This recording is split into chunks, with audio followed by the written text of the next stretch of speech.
Então, nós sabemos que os instrutores espirituais, aqueles instrutores avançados, têm um plano de antemão, antes de começar o seu trabalho, e também tem procedimentos milenares que os levam a adotar certas medidas em seu trabalho e a divisão de tarefas com as pessoas, com os seus discípulos mais avançados, para ajudá-los, principalmente em séculos, milênios atrás, quando pouquíssimas pessoas sabiam ler e escrever. Então, a transmissão do ensinamento era de boca a ouvido. Mais tarde, poucos dos seus discípulos mais avançados, que sabiam escrever, foram solicitados a anotar, lembrarem-se dos ensinamentos. Essas pessoas tinham memórias fabulosas e organizá-los. E eu acho que nós poderíamos fazer alguma suposição agora nesses 4 últimos logia que nós temos para o término de nosso Evangelho de Tomé.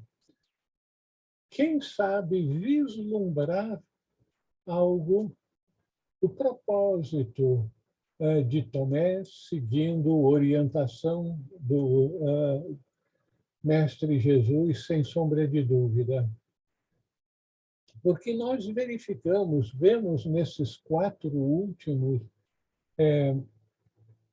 logia que há uma certa repetição com passagens anteriores e alguns pontos que vão ficar óbvios à medida que nós estudamos e, em particular, o último logion que pode ser interpretado até mesmo como um insulto por muitas mulheres. Mas vamos um passo de cada vez. Então, nós paramos no logion 110, vamos agora para o 111. Jesus disse: os céus e a terra se dobrarão diante de vós, e aquele que vive do vivo não terá medo, nem conhecerá a morte. Jesus disse: quem se encontra é superior ao mundo. Essas palavras fazem com que muitas pessoas que estão pegando esse evangelho pela primeira vez, que não têm uma prática de buscar o significado mais profundo dos ensinamentos do Mestre, lembrando-se da linguagem esotérica, a linguagem cifrada dos ensinamentos mais avançados dos grandes instrutores, se sentem perdidos. Mas, meu Deus do céu, não pode. Eu não acredito que Jesus tenha dito isso. Não faz sentido. Bom, faz sentido. E a aparente obscuridão desses ensinamentos tem sua razão de ser. Uma delas é separar o joio do trigo, colocar à disposição daqueles que estão verdadeiramente comprometidos com a vida espiritual o conhecimento dos ensinamentos mais avançados. aqueles ensinamentos que nos colocam cada vez mais perto do verdadeiro esoterismo. Esoterismo é algo extremamente sério, tem a ver com os ensinamentos, o conhecimento das leis ocultas da natureza. Leis ocultas? Que negócio é esse? Os cientistas, ao longo das eras, foram pesquisando e verificaram que descobriram leis sobre o funcionamento da natureza que estavam escondidas porque as pessoas não tinham ainda descoberto. Mas o esoterismo está tratando de algo oculto de uma maneira mais profunda, que dificilmente será encontrado por meio de telescópios ou microscópios, com ajuda ou sem a ajuda de computadores de última geração, porque não se trata das leis da natureza aberta. Trata-se das leis ocultas, as leis que só são alcançadas, conhecidas, não buscando no exterior, mas buscando no interior. É quando nós conseguimos, por um determinado método, uma expansão de consciência, seja ela pela vivência do yoga, do trabalho místico, ou então por uma iniciação. As iniciações são extremamente importantes no avanço da vida espiritual. Eu aproveito para fazer um comercial. Sugiro a todos que procurem obter esse livro, A Vida do Iniciado. Se por qualquer razão vocês não puderem comprar esse livro, vocês me escrevam uma notinha que eu mando para você em formato virtual. Eu acho que eu não seria execrado por fazer isso, já que eu fui o tradutor. Então, eu posso mandar a minha versão, não a versão última da editora, mas é um livro de Geoffrey Hodgson, outro livro póstumo de Geoffrey Hodgson, extremamente importante, que fala da vida do iniciado nos 5 níveis de iniciação que nós normalmente falamos. Primeira, segunda, terceira, a quarta iniciação, que torna a pessoa um arhat, e, finalmente, a quinta iniciação, que torna a pessoa um mestre de sabedoria. E Geoffrey Hodgson, que era um iniciado, não saberia dizer de terceira ou de quarta iniciação, é possível que fosse até mesmo um arhat, quarta iniciação. Então, ele tinha contato quase que diário com os mestres, recebeu uma iniciação naquela vida. Então, ele fala com conhecimento de causa. Esse livro fala muita coisa importante para todos nós que estamos comprometidos com a vida espiritual no seu sentido mais profundo, com maior impacto para a nossa vida. Nós, imagino, buscamos todos nos tornarmos discípulos de um mestre que nos levaria, então, a progressivas iniciações ao longo das nossas próximas vidas. Mas, então, voltando, um mestre e seus discípulos avançados têm certos propósitos com aquilo que eles tornam conhecidos aos buscadores, aqueles que buscam trilhar o caminho estreito, passar pela porta estreita, seguir pelo caminho apertado. Então, ou o caminho do fio da navalha, como é referido no Oriente. Então, o que nós podemos ver nesses últimos 4 versículos que temos para estudar hoje? Pelo menos 2, talvez 3 deles sejam repetitivos com passagens anteriores, pelo menos parte de algumas logia anteriores. Vamos ver 111. Jesus disse: os céus e a terra se dobrarão diante de vós, e aquele que vive do vivo não terá medo, nem conhecerá a morte. E Jesus disse também: quem se encontra é superior ao mundo. Então, como sugerimos anteriormente, quem não tem a vivência do estudo da linguagem sagrada acha que isso aqui não faz sentido. Os céus e a terra se dobrarão diante de vós. O que quer dizer o céu e a terra se dobrarão diante de vós?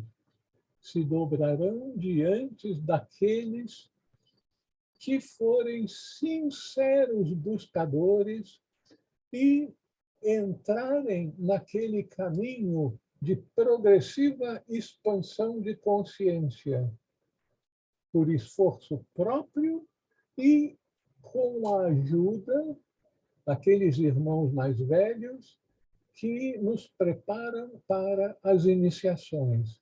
Então, nós temos que nos conscientizar que nós estamos sendo preparados para nos tornarmos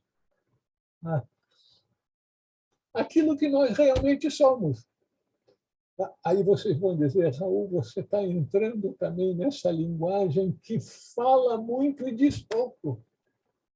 Nos tornarmos em consciência aquilo que nós realmente somos. O que nós realmente somos? Expressões do Filho de Deus. Uma expressão do Filho de Deus, o Filho de Deus, Cristo em nós, é todo-poderoso. Ele é a culminação da manifestação divina no mundo exterior. Então, o Pai Celestial, eu prefiro mencionar o Pai e Mãe Celestial, Pai, Espírito, Mãe, Natureza, englobando o todo, absolutamente o todo, porque a tradição cristã das igrejas nos legou uma imagem, talvez errônea, de Deus, parecendo que ele seria um ser nos céus, acima das nuvens, que está cuidando aqui da terra e que fica muito chateado quando os seus filhos não seguem a sua lei, e aí ele, se não manda um trovão, ele manda uma batida de porrete na cabeça da gente. Ele nos castiga. Deus não é isso, nunca poderia ser isso. Todos os grandes sábios de todas as tradições dizem que Deus é incognoscível, é impossível de conhecê-lo, mas nós podemos nos aproximar cada vez mais em consciência do nosso Pai Mãe Celestial, que é o todo.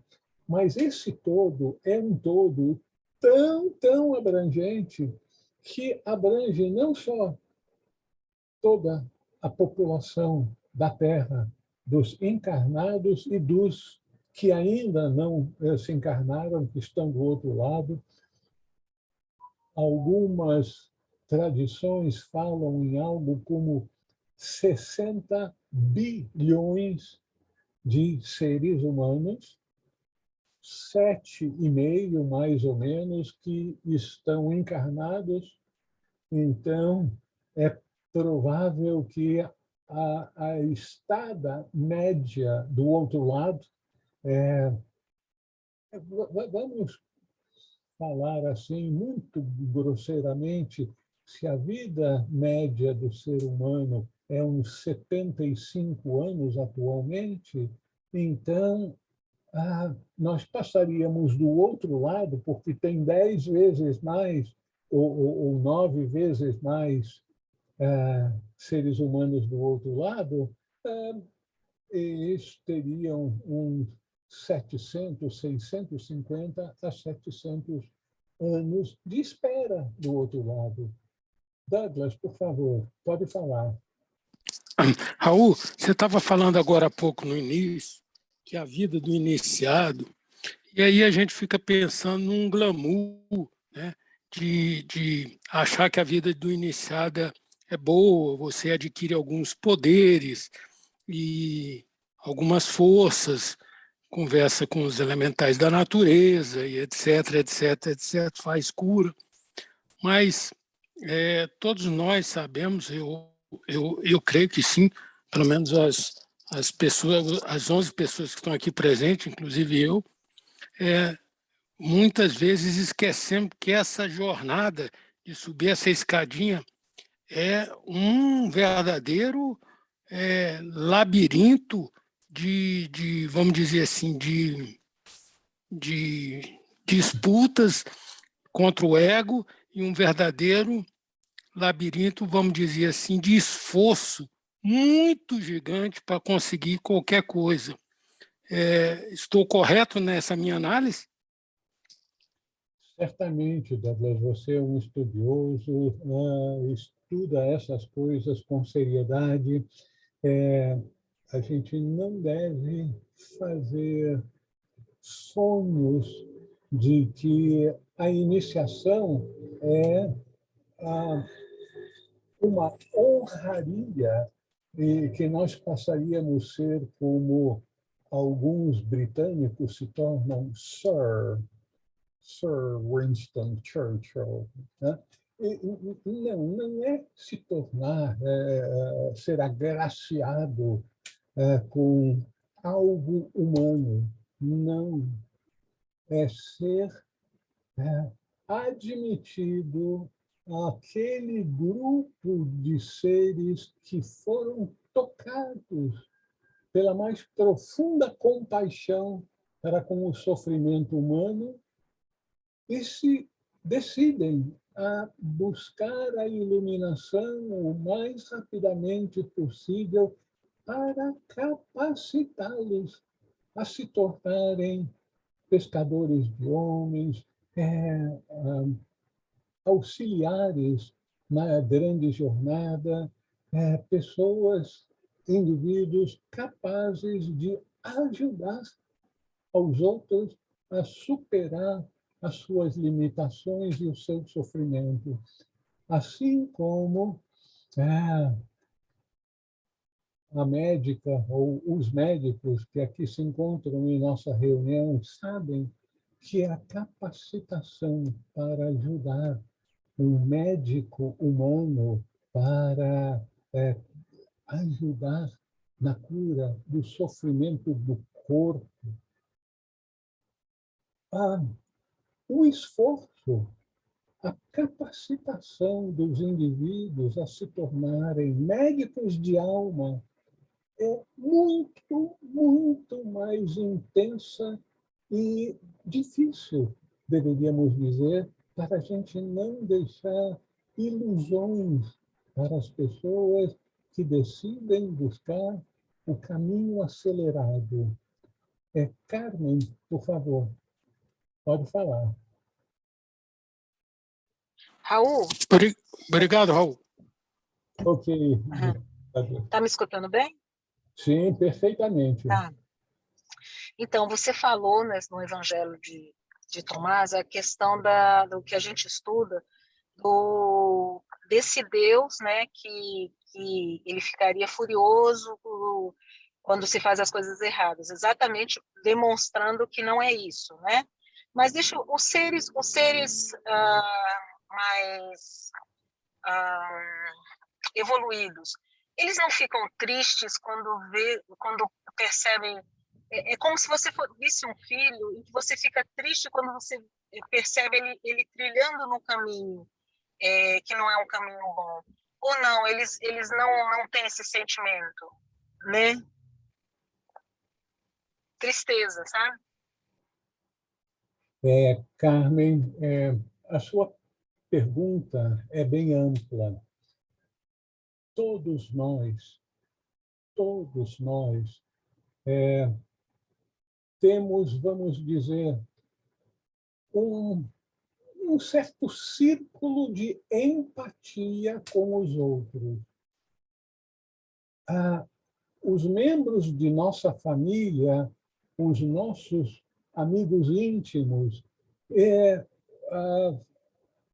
como que abarcam quase todo o espaço do círculo da nossa empatia para com os outros. Só aqueles indivíduos que tiveram um treinamento, que abriram verdadeiramente seu coração, conseguem alargar o círculo de empatia para com um número cada vez maior de seres humanos. Então, é óbvio que nós temos muito mais afinidade e, vamos falar essa palavra que eu não gosto muito de usar, mas é necessária, preocupação. Nós nos preocupamos mais com os nossos familiares do que com os filhos dos outros. E principalmente com os filhos daqueles que moram do outro lado do oceano. Então, essa é a realidade de nós, seres humanos, antes de expandirmos o nosso coração, a nossa consciência, depois de um par de iniciações. À medida que a gente vai progredindo na vida espiritual e entrando no caminho da iniciação, a nossa empatia, a nossa compaixão para com os outros vai se alargando cada vez mais até abranger toda a humanidade. É dito, por exemplo, que o grande iniciado do nosso planeta Terra, o senhor Siddhartha Gautama, conhecido como Buda, que ele chorou quando soube que o seu filho, lembrem-se do nome dele, é um nome interessante, Rahula, né? Havia morrido. Então, até mesmo o senhor Buda chorou pela morte do seu filho. Então, o ser humano naturalmente tem mais empatia, mais cuidado, preocupação com os seus filhos. Nós temos muito que aprender, mas não tem nada uma coisa com a outra. O fato de expandirmos a nossa consciência e querermos e nos determinarmos a procurar ajudar a todos os seres de acordo com a nossa capacidade, porque a nossa capacidade vai aumentando à medida que a nossa consciência vai se expandindo e vamos adquirindo mais e mais iniciações. Então, Jesus tinha um discípulo amado, como o senhor Siddhartha Gautama também, como os outros grandes emissários divinos, mensageiros divinos, também tinham discípulos preferidos, os discípulos mais próximos, porque todos nós somos regidos mais pelo coração do que pela mente, mais por nossas emoções e sentimentos do que por nossos pensamentos. Então, a nossa afinidade com certas pessoas fazem com que nós estejamos mais próximos dessas pessoas emocionalmente do que dos outros. Porém, os grandes seres fazem com que essas regras gerais sejam muito atenuadas e aparentemente superadas, porque eles realmente conseguem trazer em seu coração um amor para com toda a humanidade, para que todos os seres sejam felizes e vivam em paz. Então, voltando aqui para o nosso texto, os céus e a terra se dobrarão diante de vós.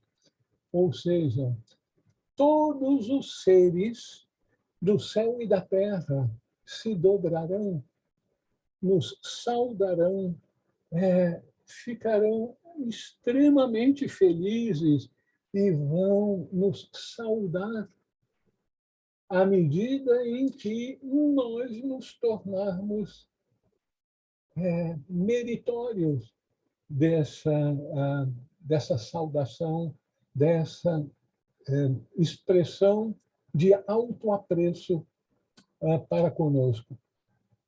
Nós temos que merecer. A vida espiritual é uma vida de total meritocracia. Não é porque Jesus tinha um discípulo amado, é dito que ele era muito próximo de Maria Madalena também, que isso limitava a capacidade do amor, de estender o amor, a preocupação para com todos os seus discípulos, para com todos que procuravam ouvir seus ensinamentos, quizás seguir seus ensinamentos, naquele tempo na Palestina e ao longo dos séculos, 20 séculos. Então, nós não conseguimos captar o que é essa empatia, essa compaixão desses grandes seres, mas nós estamos no caminho, porque para que os céus e a terra venham se dobrar diante de nós, nós temos que merecer, ou seja, nós temos que entrar na corrente, começarmos a trilhar o caminho apertado, que vai expandindo a nossa consciência e expandindo a nossa empatia, a nossa compaixão para com todos os seres. Nós vamos expandindo consciência e compaixão. Será que é por isso que é dito que, com a quinta iniciação, o mestre se torna um mestre de sabedoria e compaixão? Eu creio que essa é a razão. Aí ele diz, e aquele que vive do vivo não terá medo, nem conhecerá a morte. Nós já lidamos com esse conceito de não ter medo e não conhecer a morte logo no início do nosso estudo do Evangelho de Tomé. Mas o nosso autor, provavelmente seguindo diretrizes de Jesus, repete esse ensinamento. aquilo que é muito importante. Nós não teremos mais medo da morte, não vamos conhecer a morte quando nós vivermos do vivo. Linguagem esquisita, não é? Viver do vivo. Estarmos em sintonia com a vida. Veja só, meus irmãos, a vida é una, existe uma vida. Tudo o que existe é um ser vivo. Bom, você queria dizer do reino vegetal, animal e hominídeo, não é? Ele disse, não de todos os reinos, incluindo também o mineral. Isso aí está esquisito, é vivo também. A vida é vibração e consciência. Até os minerais têm vida, uma vida muito, muito limitada, vamos dizer assim. Parece que dentro do reino mineral, os cristais e as pedras preciosas parecem ser os habitantes mais avançados do reino mineral. E eles crescem. E eles, aparentemente, respondem a estímulos. Então, mas isso, não vamos nos preocupar com isso, mas a vida una é aquela vibração e aquela consciência que permeia por toda a manifestação.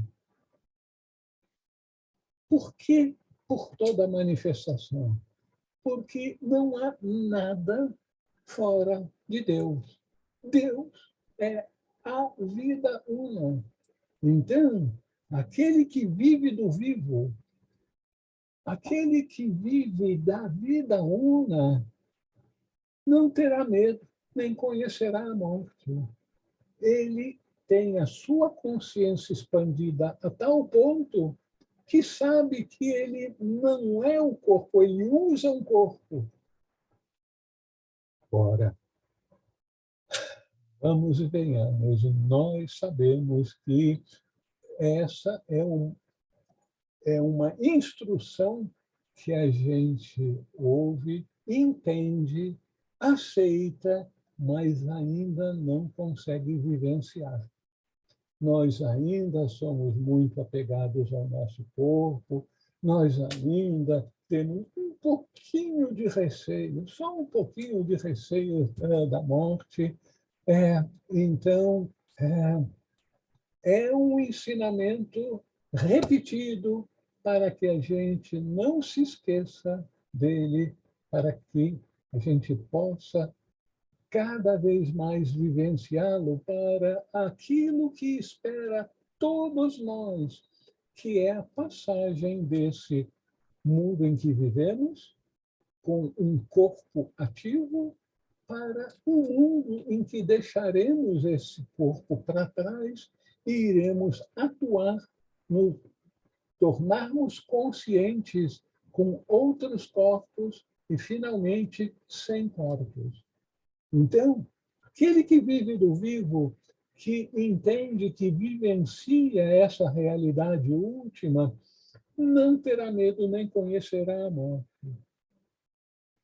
E aí Jesus termina dizendo: quem se encontra é superior ao mundo. Uai, quem se encontra? Quem se olhou no espelho para se encontrar?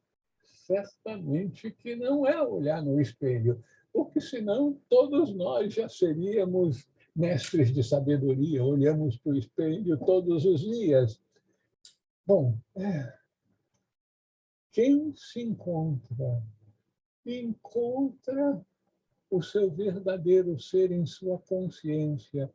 Quem vira e mexe, a gente diz as mesmas coisas. Quem expande sua consciência para encontrar o seu verdadeiro ser, que é um ser de luz, que é uma expressão divina, que é uma expressão do Filho de Deus, de Cristo, quem se encontra é superior ao mundo.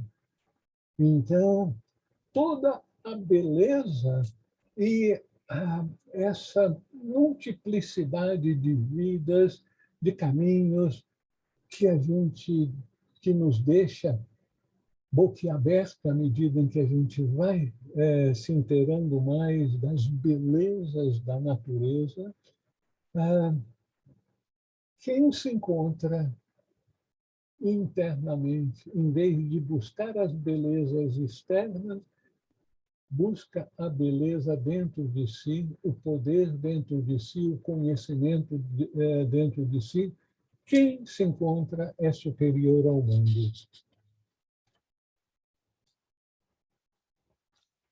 Agora,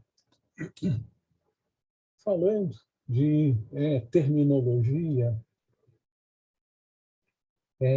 talvez a gente possa aproveitar para chamar a atenção para 3 termos da tradição gnóstica, da tradição original do cristianismo em grego, que nem sempre são devidamente entendidos. Eles são gnosis, apocalipsis e parousia. Gnosis, em português, gnose, é o conhecimento, mas o conhecimento interior, o conhecimento oculto. Então, os gnósticos eram aqueles que buscavam o conhecimento oculto, o conhecimento que era revelado só de boca a ouvido de mestre a discípulo avançado, ou então era obtido por meio de profundas meditações, mas com mais frequência durante certos rituais em que o mestre elevava a vibração e fazia com que essa vibração elevada fosse captada pelos participantes daquele ritual, e essa vibração elevada expandia a consciência deles. Então, isso era a gnose, o conhecimento interior, o conhecimento que, a partir de um certo nível, começa a nos conferir certos poderes.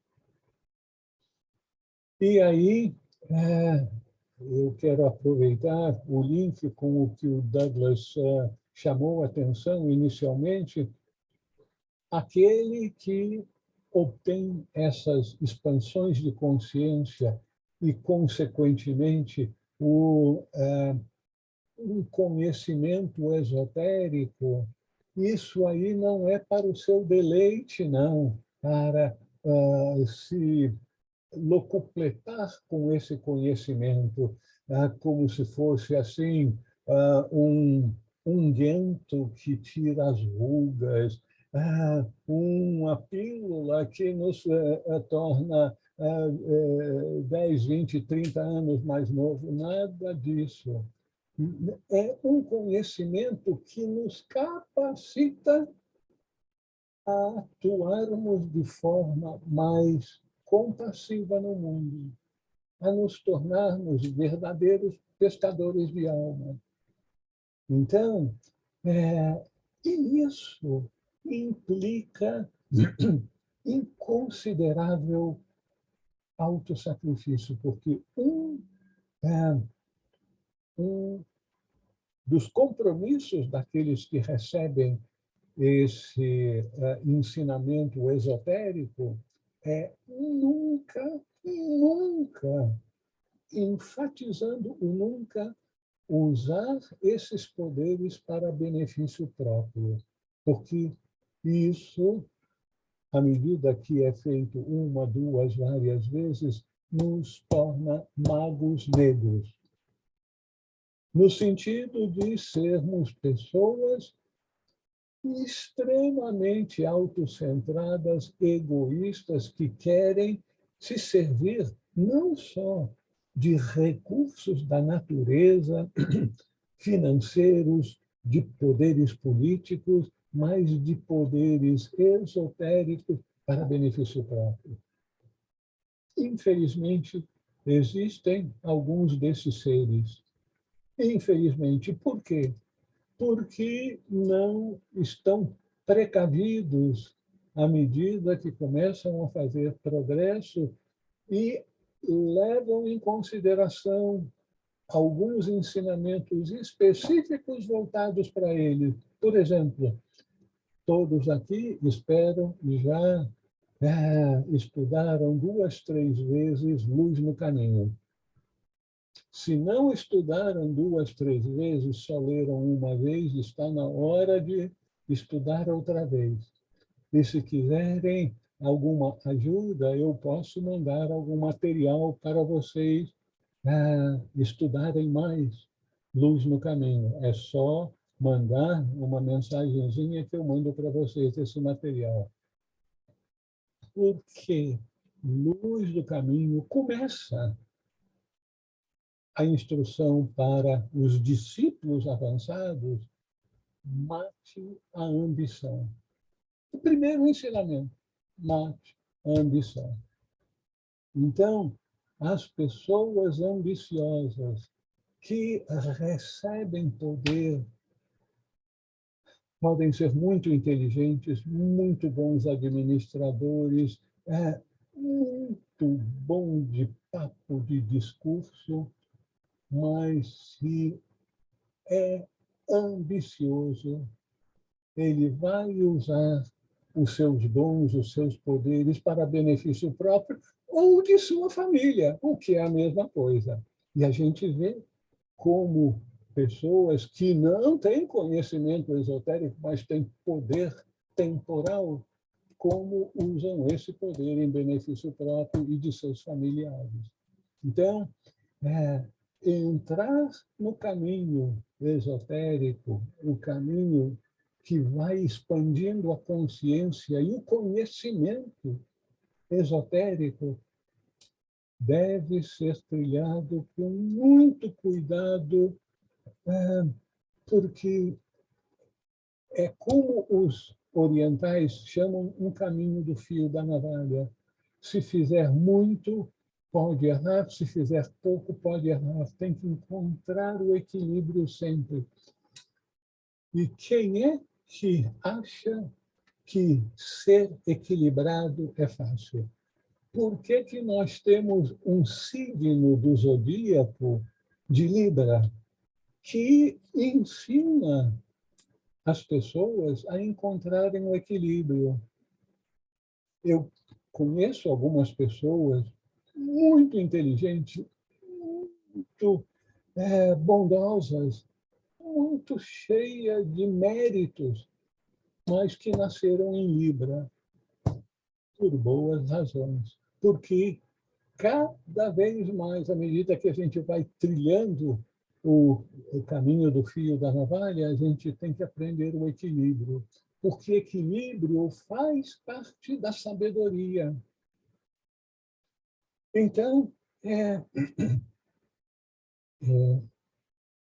gnósticos, o conhecimento esotérico, muito perto também do conceito de Apocalipse. Apocalipse muitas pessoas que ouvem falar do último livro da Bíblia, o Apocalipse, acham que, meu Deus, aquilo é horrível, fala do fim do mundo. Não fala do fim do mundo. Fala de alcançar-se certos estágios da manifestação. Apocalipse na verdade, não é fim de mundo, mas revelação. É o livro da revelação. Então, além disso, tem um outro conceito, 3 conceitos que eu falei para você, gnose, apocalipse, e o outro é parousia. Nas primeiras décadas do cristianismo, se falava muito na parousia do Senhor, que traduziam como sendo o retorno de Cristo, mas foi uma tradução não apropriada, porque parousia é presença, não é retorno, não é volta.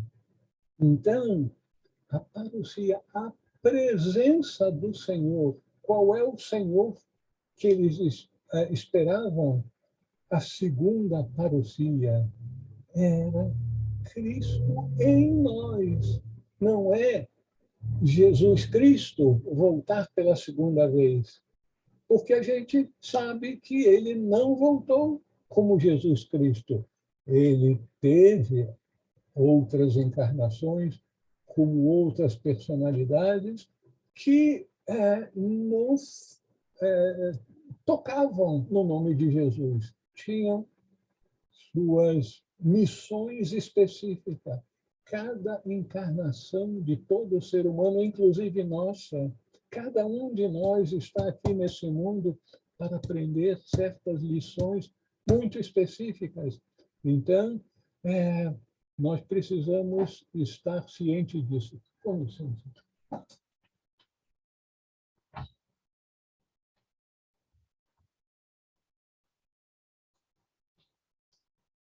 Daqui a pouco podemos ter ruídos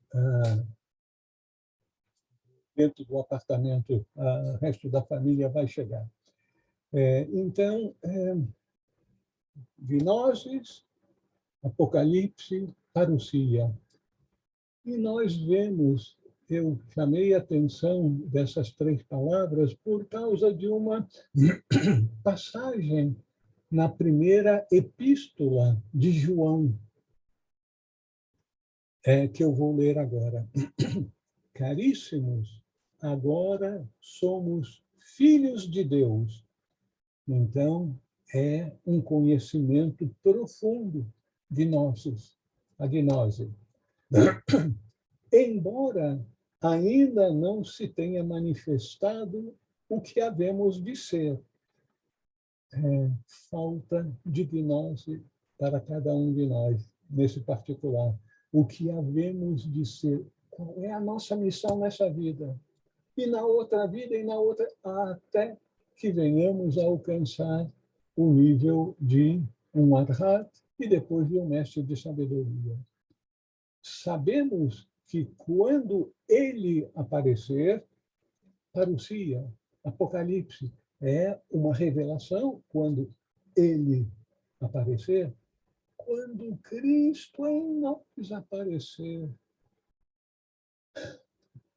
Todos nós estamos tão acostumados a nos segurar nas pessoas, no médico, no conselheiro, no avô, na avó, alguma pessoa que nos apoia no mundo exterior, que nós desenvolvemos um sentido de dependência, enquanto que o que a gente deve procurar é encontrar em nós. Sabemos que quando ele aparecer, a presença de Cristo em nós, em nossa consciência, porque Cristo já está em nós. Ele não está em nossa consciência. Mas, na realidade última, Cristo está em nós. Quando ele aparecer na nossa consciência, seremos semelhantes a ele. Semelhantes, muito semelhantes. E isso é um conhecimento, é uma revelação e é uma presença. Seremos semelhantes a ele porque o veremos tal como ele é. Outra vez, uma revelação, Apocalipse. o veremos. Como que nós veremos? Nós veremos Cristo com os nossos olhos do rosto? Obviamente não. Nós veremos com os olhos da alma. Eu vou falar um pouquinho mais de alma dessas passagens que vamos estudar. Alguém gostaria de fazer algum comentário, alguma pergunta?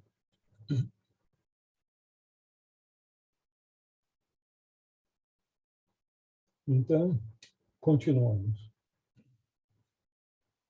112. Jesus disse: ai da carne que depende da alma, ai da alma que depende da carne. Vamos deixar bem claro, Jesus não está fazendo julgamento de valores, dizendo que uma é má e a outra é boa. Não. Outra vez, esse sentimento de dependência. Nós temos a tendência a nos amparar nos outros, naqueles que sabem mais do que nós. Quando o nosso computador dá pane, a gente se ampara no técnico. Quando a nossa saúde dá pane, a gente se ampara no médico. E assim por diante. Então, tem certos especialistas e chega num determinado momento que a gente quer um especialista para a vida em que vivemos. E buscamos o especialista no Mestre, em Deus. Oh, meu Deus, eu estou com tanto problema, eu não aguento mais, eu não sei o que fazer, por favor, me ajude. Ok? A gente ora e implora a ajuda de Deus. Mas Deus já está dentro de nós. Então, o nosso instrutor chama atenção que nós temos que entender que o corpo tem uma missão, que a alma tem outra missão. Agora, vamos aproveitar e falar um pouquinho sobre alma. As pessoas seguidamente têm problema quando se fala de alma. O que é alma? Muitos confundem alma com espírito. E se a gente não tem um conhecimento preciso, tanto em informática, como na medicina, como em qualquer aspecto da vida como um todo, a gente tem que ter conhecimento específico.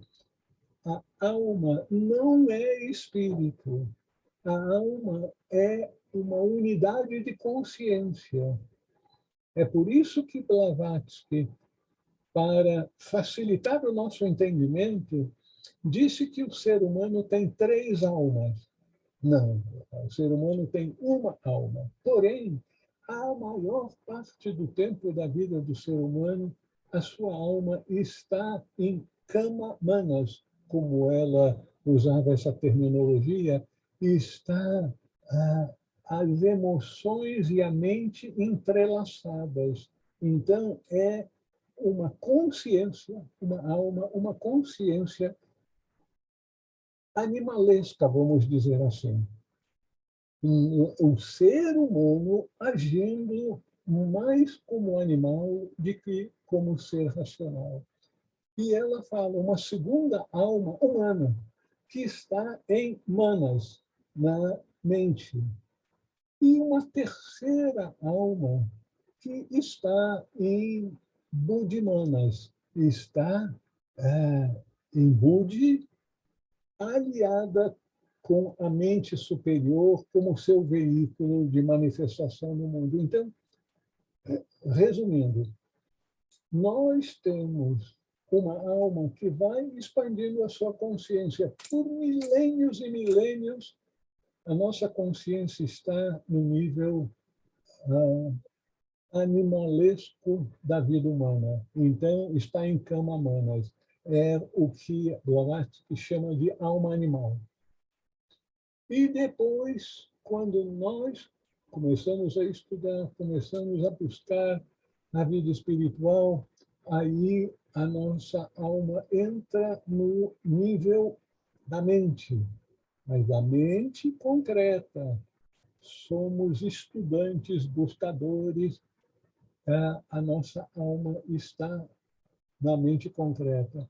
E é só quando a gente se dedica e muito à vida espiritual é que a gente começa a expandir a consciência e ao expandir a consciência ela entra de vez em quando, não o tempo todo, no início. Ela entra no nível da mente superior, a mente divina, aliada com Budi, com o nosso ser de luz interior. Então, é por isso que Jesus disse: ai da carne que depende da alma e ai da alma que depende da carne. Cada veículo, vamos dizer assim, tem a sua missão no mundo. O nosso corpo físico é absolutamente imprescindível para o nosso aprendizado. Que aprendizado? O aprendizado de quem nós realmente somos, o que viemos fazer nesse lugar e de onde viemos e para onde iremos. Então, é isso que nós temos a nossa consciência, a alma, para nos ajudar a ser o veículo para o nosso progresso, a nossa expansão de consciência. Então, cada um é independente, mas, de certa forma, interdependente um com o outro. Cada um tem a sua função e seu nível de atuação. A dificuldade de entendimento advém da confusão sobre o que é alma, que não é sinônimo de espírito. E é só quando a gente desperta, quando a luz interior faz com que a alma alcance a unidade de consciência, alcance os níveis do espírito, é que nós passamos a ser gnósticos, os conhecedores da verdade. Alguém gostaria de fazer algum comentário? Alguma pergunta a esse respeito?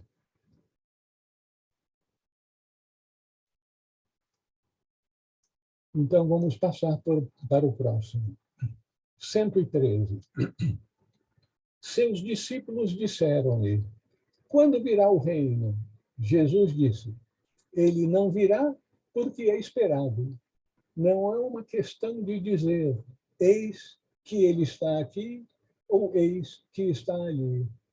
Na verdade, o reino do Pai está espalhado pela terra e os homens não o veem. Já abordamos esse tema no Logilion 3.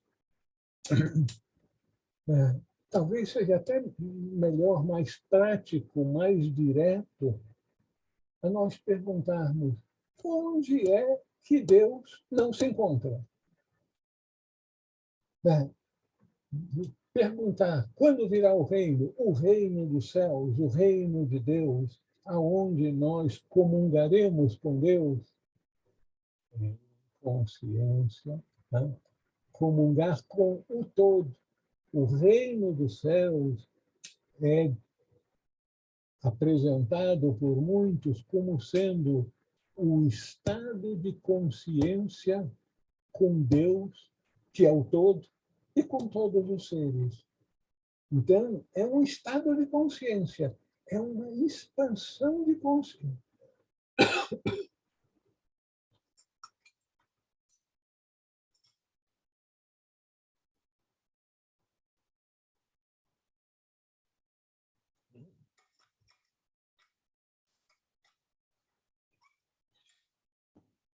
Uma expansão de consciência tal que nos leva a nos inserirmos nessa grande totalidade que é Deus, absolutamente incompreensível para a nossa mente. Então, na verdade, o reino do Pai está espalhado pela terra e os homens não o veem. Deus está em toda parte. Mas, como Deus é espírito, o ser humano, estando focado nas coisas materiais e tendo como ferramenta, como instrumental para perceber as coisas. Então, nós podemos perceber um celular, um livro, e bom livro, uma garrafa, isso, tudo o que é material, a gente pode perceber com os nossos sentidos. Mas Deus transcende o material. Ele também é material, mas é aquele aspecto mais grosseiro de Deus. Deus é espírito. Então, o espírito não pode ser percebido, mas pode ser sentido. Então, sentir o espírito requer uma expansão de consciência para que a gente possa captar essa realidade com anteninhas que não sejam os nossos 5 sentidos.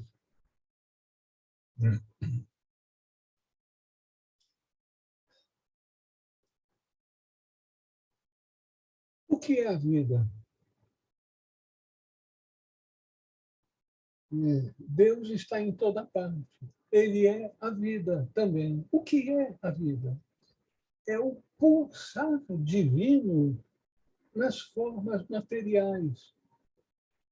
Tudo é o divino.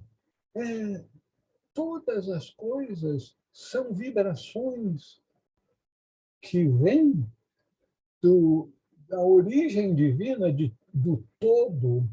Então, são vibrações de diferentes intensidades, algumas que se tornam tão intensas que são raios ultravioletas, raio-x, depois luz, depois som, depois começam a aparecer vibrações mais grosseiras que nós chamamos de matéria, e diferentes tipos de matéria, mas tudo é vibração e é vida. Então, Deus está por trás de toda manifestação, com aquilo que é utilizado para a manifestação mais grosseira da matéria e aquilo que é mais sutil, a vibração que é chamada de vida. E tudo é divino. Por exemplo, o que são as virtudes do ser humano? São expressões divinas. O reino de Deus é a unidade, é a totalidade. O homem entra no reino quando ele entra em êxtase místico, samadhi, ou por meio das iniciações.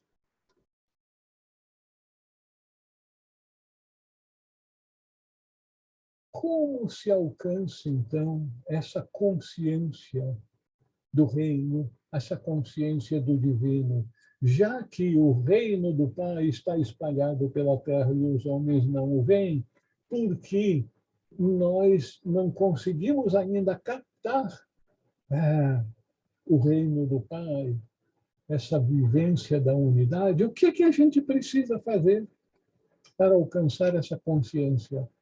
Essa eu acho que é uma boa questão que todos nós temos que fazer, a nós mesmos e a todos aqueles que procuram facilitar essa nossa busca.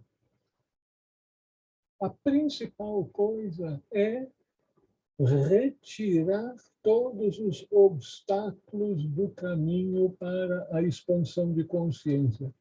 A expansão de consciência requer amor, porque amor é aquela força, aquela energia em todo o universo que busca trazer o bem, o bem-estar, a felicidade, a paz de todos os seres e compartilhar desse grande todo. Então, tudo aquilo que é obstáculo, seja egoísmo, agressividade, ódio, quantas pessoas têm ressentimento? Aquele dentre nós que não tem nenhum ressentimento está se preparando para, pelo menos, a primeira iniciação. E o ressentimento, uma mágoa, são obstáculos para a nossa expansão de consciência. Porque quando a gente tem ressentimento, mágoas, a gente está apontando o dedo, aquele lá que fez isso comigo não merece o reino dos céus.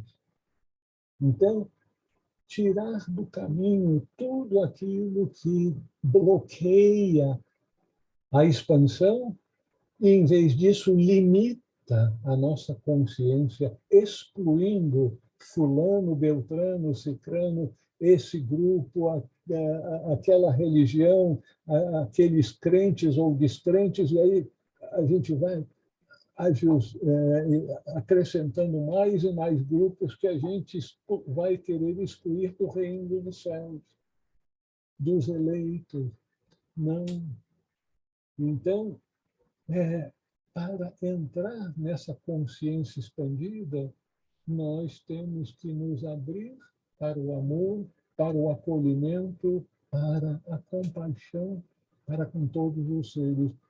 E isso vai demandar de nós que aquela primeira virtude a ser desenvolvida, como é muito bem indicado aos pés do Mestre, qual é mesmo essa primeira virtude que deve ser desenvolvida, que é dita aos pés do Mestre? Discernimento. Discernimento. Discernimento. Discernimento é a sementinha que vai crescer em sabedoria, a árvore da sabedoria. Então, quanto mais discernimento e tudo que se apoia no discernimento, que auxilia no discernimento, com a inclusão de algo que a gente não pode usar quando só tem discernimento, que é a presciência, que é desenvolvida só por aqueles que receberam uma iniciação elevada. Então, essa sabedoria que é fazer tudo sempre da melhor maneira possível e com o maior benefício possível para com todos os seres. Então, sabedoria não é coisa que a gente compra no botequim, de jeito nenhum. Então, é algo que vai ser desenvolvido ao longo de muitas e muitas vidas. Vocês gostariam de fazer algum comentário, alguma pergunta? Raul Dorival. Pois não.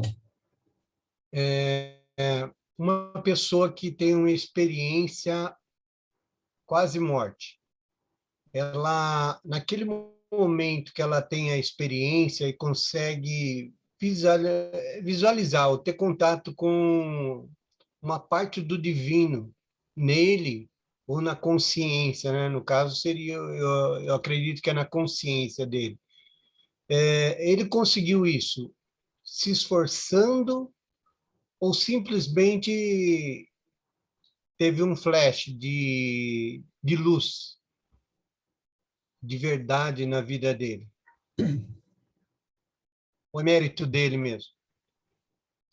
Dorival, você fez uma pergunta que abre vários leques e alguns talvez até desagradáveis. Eu vou procurar me conter e falar pouco. As pessoas que começam a ter visões, inicialmente em sonhos, depois, quem sabe,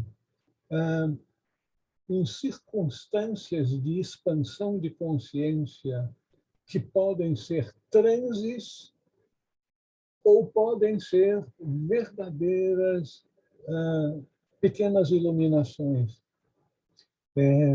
Pessoas que passam por experiência de quase morte, têm visões e começam a abrir certas janelinhas para o oculto e que lhe permitem algum conhecimento dos planos mais internos. Mas veja só, Dorival, nós temos primeiro o plano material concreto, o nosso corpo físico e todas as coisas que a gente toca, vê e assim por diante. Mas nós temos também corpos mais sutis. Nós temos um corpo energético que é ativado, por exemplo, pelas agulhinhas, né? Então, nós temos também um corpo astral, um corpo do nível dos desejos, das emoções. E é dito que quando o ser humano deixa para trás o seu casaco de carne por algo como um dia, o seu corpo energético fica nos cemitérios se lastimando, perdi o meu veículo, né? E depois aquele corpo se vai também, é rápido, coisa talvez de um dia, aí a consciência passa para o plano astral. É um plano que, se vocês lerem A Voz do Silêncio, vão ver como Blavatsky que traduziu aquilo que ela aprendeu no Tibete, a tradição budista esotérica chamando a atenção do perigo do plano astral. Cada flor que você encontrar no plano astral terá uma serpente enroscada por baixo. Então, a sabedoria, o conhecimento que os médiums obtêm precisa ser muito equilibrado, porque a gente pode ver coisas que não são verdade. Então, as visões no nível do plano astral, para serem confiáveis, só se a vibração da pessoa for totalmente perfeita. O Chico Xavier não incorporava, não via coisas ruins lá no plano astral. Ora, será que todos os médiuns têm um nível de bondade, de consciência de um Chico Xavier? Por isso que é muito perigoso a gente se valer inteiramente de orientações de entidades do astral para a nossa vida espiritual.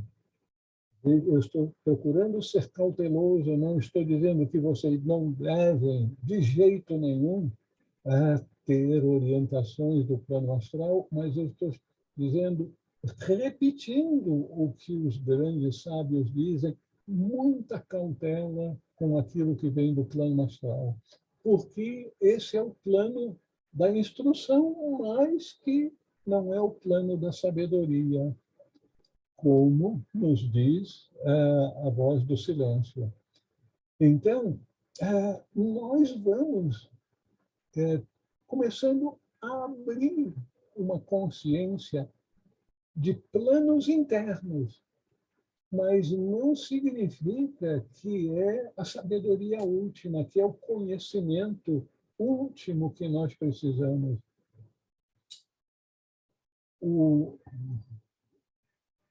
A expansão de consciência, o caminho espiritual, é o caminho do fio da navalha.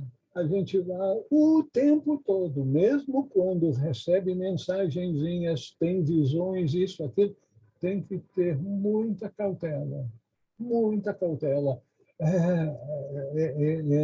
Nós estamos pisando em ovos com muito cuidado, porque são poucos aqueles que têm todo o conhecimento necessário para separar o joio do trigo das visões que recebem dos planos internos.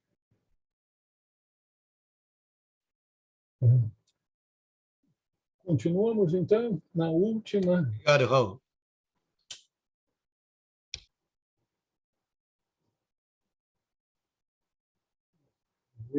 Que pena, vamos ter pouco tempo para essa passagem.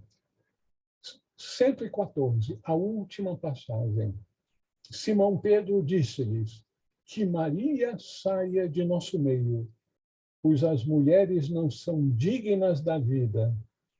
Jesus disse: eu mesmo vou guiá-la para torná-la como vós, homens, para que ela possa tornar-se um espírito vivo semelhante a vós, homens. Porque toda mulher que se fizer homem entrará no reino do céu. Eu tenho uma amiga que, quando leu o Evangelho de Tomé, chegou no finalzinho, viu isso. Meu Deus do céu, vou jogar esse livro fora. Isso aí não é cabível um livro esotérico falar assim que a mulher tem que se tornar um homem para se tornar espírito, como vós, homens. Bem, é um dos problemas que nós temos de tradução, porque o que Jesus dizia é tornar anthropos em grego. Em grego, anthropo é homem e é ser humano. Então, tornar um ser humano completo. O verdadeiro anthropos era aquilo que Jesus chamava a si mesmo. Vocês viram alguma passagem bíblica, mesmo da Bíblia do Vaticano? Jesus não se chama Filho de Deus, ele repetidamente chama-se Filho do Homem, não é verdade? Filho do Homem. Então, o que ele estava dizendo com isso? Não só enfatizando o fato de ser um ser humano que nasceu de um pai e uma mãe, mas principalmente referindo-se ao homem divino, ao Logos, ao ser último do nosso sistema solar, o homem celestial. Então, todos nós fazemos parte, somos da filiação desse homem universal, esse homem divino que é o Logos solar. Pois não, Douglas? Pode falar. Raul, nesse caso aí, João estava se referindo à mulher, no caso, ao caso dela não estar iniciada, será que ele quis dizer, bom, ela não está iniciada, está fora do grupo, tira ela daqui, entendeu? Não era mais ou menos isso? Eu não creio que seja isso, Douglas, porque Maria Madalena era uma das discípulas mais próximas de Jesus. Ela era tão avançada que, após a morte de Jesus, a tradição esotérica disse que ela foi para a França e depois para a Bretanha, mas fez um trabalho maravilhoso lá. E ela era tão avançada que, hoje em dia, é um Chohan ao lado, sexta iniciação, ao lado de Jesus, como um Chohan de um raio muito próximo ao de Jesus, que está no sexto raio. Tá? Então, ela é uma das discípulas mais avançadas. Os dois discípulos de Jesus que foram mais vilipendiados pela igreja foram Maria Madalena, chamada, referida como prostituta, que não era, e depois Simão o Mago, que foi dito que tentou comparar o conhecimento de como voar e só deu um voozinho e não se sustentou, caiu e quebrou a perna. Simão o Mago é outro discípulo tão perto de Jesus que se tornou também um Chohan de um raio bem perto do de Jesus. Então, esses dois discípulos ao lado de Jesus, um ao lado do outro de Jesus, como Chohans de sexto raio atualmente. Então, Pedro estava mostrando simplesmente a sua índole típica do judeu tradicional. O judeu tradicional que não permitia que as mulheres estudassem Cabala. O judeu tradicional que dizia que a mulher, naqueles dias do mês de menstruação, ela se torna não impura e que não pode nem preparar a comida, que ela não pode ser tocada porque é impura. Toda uma série de conceitos bem estranhos, totalmente anacrônicos, típicos do judeu tradicional. O judeu tradicional que fez com que o decálogo que Moisés trouxe do Monte Sinai se transformasse na lei mosaica de 613 preceitos. Então, tudo quanto é detalhezinho tem que ser estipulado na lei para ser seguido. A vida espiritual é muito mais do que seguir detalhezinhos do nosso dia a dia. Então, toda mulher que se fizer anthropos, homem, entrará no reino dos céus. Todo ser humano, seja ele homem ou mulher, que se fizer um anthropos, um ser humano pleno, entrará no reino dos céus. Então, Jesus tinha diversas mulheres como suas discípulas e era absolutamente inconcebível que Jesus fosse entrar na onda de um judeu típico como Pedro, que, inclusive, tinha muito para aprender ainda. Ele não era dos discípulos avançados, ele pertencia ao grupo dos discípulos intermediários. Então, é só mostrar que em todos os ambientes, sejam eles de discípulos de Jesus, sejam eles membros da sociedade teosófica, sejam eles maçons, não importa que grupo que eles pertençam, tem aqueles que realmente vivem aquilo que pregam e aqueles que falam muito e fazem pouco.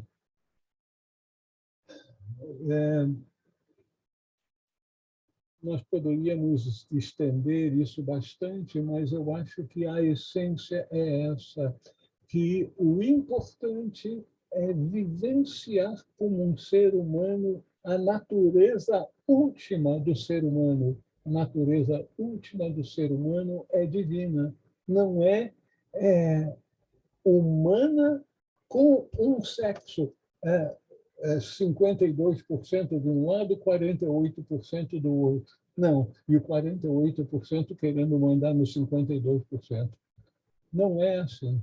Então, aqui é mais uma chamada para a realidade que nós somos todos um, estamos todos no mesmo barco, enfrentando as mesmas dificuldades. É muito provável que as mulheres façam mais progresso espiritual numa vida como mulher, porque a mulher é mais inclinada à amorosidade. O fato de ser mãe abre mais a alma da mulher para o amor, o verdadeiro amor que, inclusive, não mede esforços, sacrifício para cuidar daqueles seres que estão sob o seu cuidado, seus filhos, sua família. O que a mulher precisa é estender a sua amorosidade além dos elos familiares. E esse é um grande desafio para as mulheres, que são capazes de tudo para proteger seu filho. Então, equilíbrio, nascer no signo de Libra, nós vamos precisar interromper, porque já está na hora do outro grupo. Meus irmãos, eu vou solicitar uma votaçãozinha de vocês. Nós encerramos agora o nosso estudo de o Evangelho de Tomé. Proponho que a gente faça um estudo do Evangelho de Filipe, mas estamos entrando agora no mês de dezembro, mês de festas, de muitas vezes de férias, sair com a família. Então, eu proponho um intervalo até o início de janeiro e queria fazer uma votação daqueles que aqui se encontram. Quem prefere no primeiro, no segundo ou no terceira sexta-feira de janeiro? Pode até fazer o dedo. 1, 2, 3.